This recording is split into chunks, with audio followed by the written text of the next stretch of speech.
সবাইকে স্বাগতম। আজ জানাবো আন্তর্জাতিক গণমাধ্যমের বেশ কিছু গুরুত্বপূর্ণ সংবাদ। শুরুতেই ভারত পাকিস্তান প্রসঙ্গে। ভারত পাকিস্তানের মধ্যে 4 দিনের সংঘর্ষ শেষে যুদ্ধবিরতির মাধ্যমে দুই দেশের মধ্যেই চলমান সংঘাতের ইতি ঘটেছে, কিন্তু দুই পক্ষের সংঘর্ষের মধ্যে আলোচনার বাইরে থেকে চীনের প্রতিরক্ষা খাত বড় জয় হয়েছে বলে অনেকেই মনে করেন।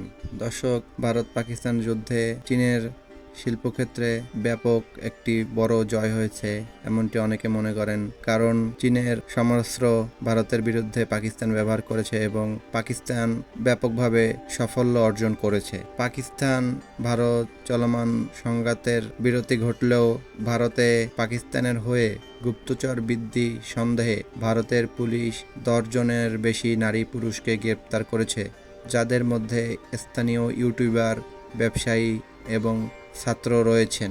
পাকিস্তানের সঙ্গে যুদ্ধে জড়িয়ে সামরিক দিক দিয়ে বড় ধরনের ক্ষয়ক্ষতির পর এবার অভ্যন্তরীণ রাজনীতিতে চাপের মুখে পড়েছেন নরেন্দ্র মোদী, এমনটি মন্তব্য করেছে জয়শঙ্কর। গাজা ভূখণ্ডে দখলদার বাহিনীর বর্বরতা চলছেই। গত 24 ঘন্টায় আরও 87 লাশ উদ্ধার করা হয়েছে।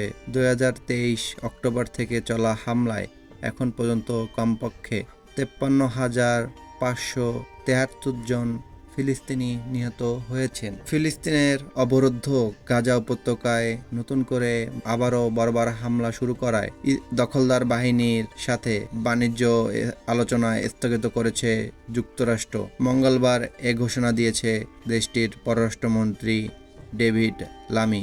বিবিসি নিউজ এক প্রতিবেদনে এমন তথ্য প্রকাশ করেছে। এই ছিল আজকের আন্তর্জাতিক গণমাধ্যমের বেশ কিছু গুরুত্বপূর্ণ সংবাদ।